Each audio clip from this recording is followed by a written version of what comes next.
remember the character from the Dukes of Hazzard, Boss Hogg? He wore a white suit with a string tie, and he had a real Southern accent. This was Donald P. Linton, only he wore black suits. The reason I remember that was he had dandruff all over his suit, and these are little things when you're in an interview you start looking at. And that was odd because he was bald. That really, so he was quite a character. And the first thing he told me was, he said, look, I don't know you, but he said, I'm telling you right now, I'm the only one that's going to make this decision. I don't use my athletic director. I don't use a committee. I make these decisions. And I'll make the decision on the head football coach. And I said, no problem. We went back and forth. He tried to give me several situations on the field. What would I do? And I remember one specifically, and I said, well, this guy knows nothing about football. Why is he doing this? But anyway, he said, it's 4th and 3. You're on your 15-yard line. There's 3 minutes in the game. You're down 5 points. What do you do? I said, I punt, because if I got any kind of defense, I can hold them, and then y'all get the ball back. But if I make a mistake on that 15-yard line, game's over. He said, I don't know if you have the courage to be a head football coach. You don't have any head coaching experience. I said, the decision to not punt is not courage, that's stupid. Because I was young and I was brash and I didn't care.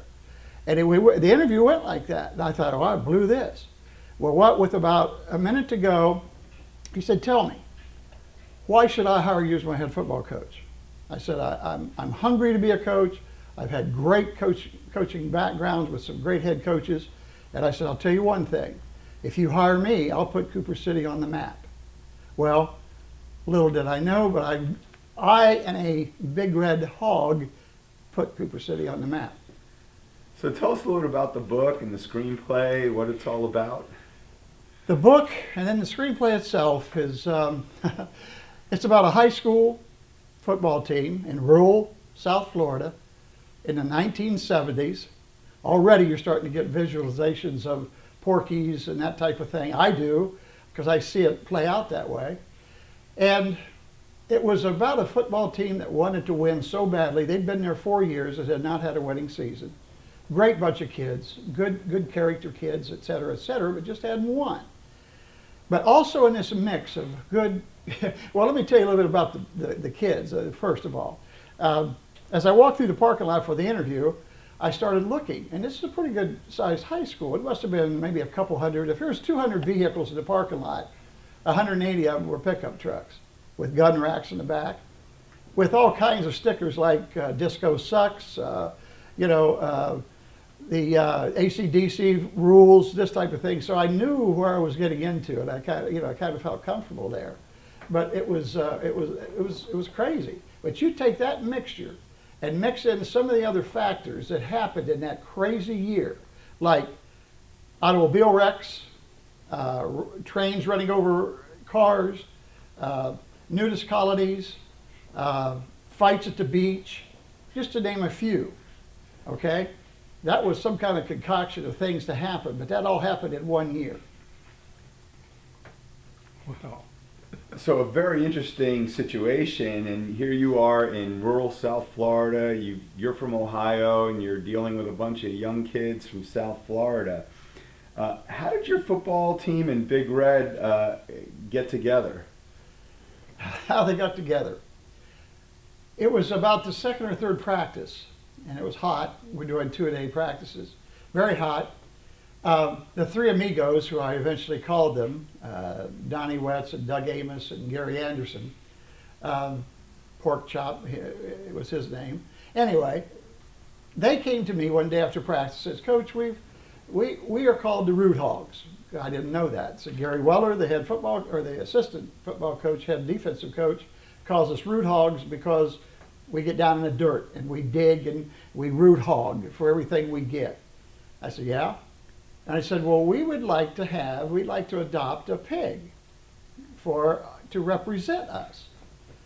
And I said, well, okay, we are the Cowboys. They said, oh yeah, we're the Cowboys, but we just want this for the defense.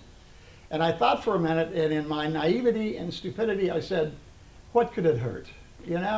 But I said, one thing, I said, I don't want it to be a distraction to the team, and I don't want any problems. You take care of it. Oh, we got that figured out. Frank Casey, a buddy of ours, doesn't play football. He's got a pen already. He'll put it in his truck because we want to bring it to practice. I said, bring it to practice? Yeah, I want to bring it to practice every day to motivate us. I said, okay, a pig is going to motivate you. I said, tell you what, we'll give it a try. And I said, where are you going to get this pig? How are you going to get it? We're going to take money up from the team. We're going to buy it. We know a pig farmer. I said, okay. They said, we're going to have it here tomorrow. Tomorrow would have been Saturday. Okay. So day goes on. We practice. I come into practice on Saturday.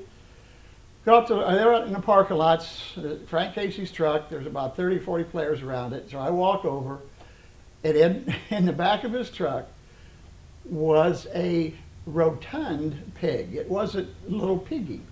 The pig probably weighed 150, 200 pounds and red hue to the body. And they said, Coach, this is the pig.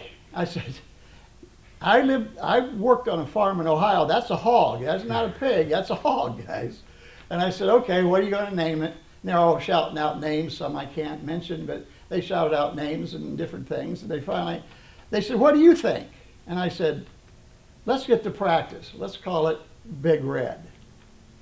And at the time, I didn't know it was female, which when you understand that, you're going to understand a lot of her temperaments and things that went through her and created the situations that happened later on. But anyway, so they all yell, Big Red, Big Red. And they're yelling and screaming back and forth. So that's how Big Red was born.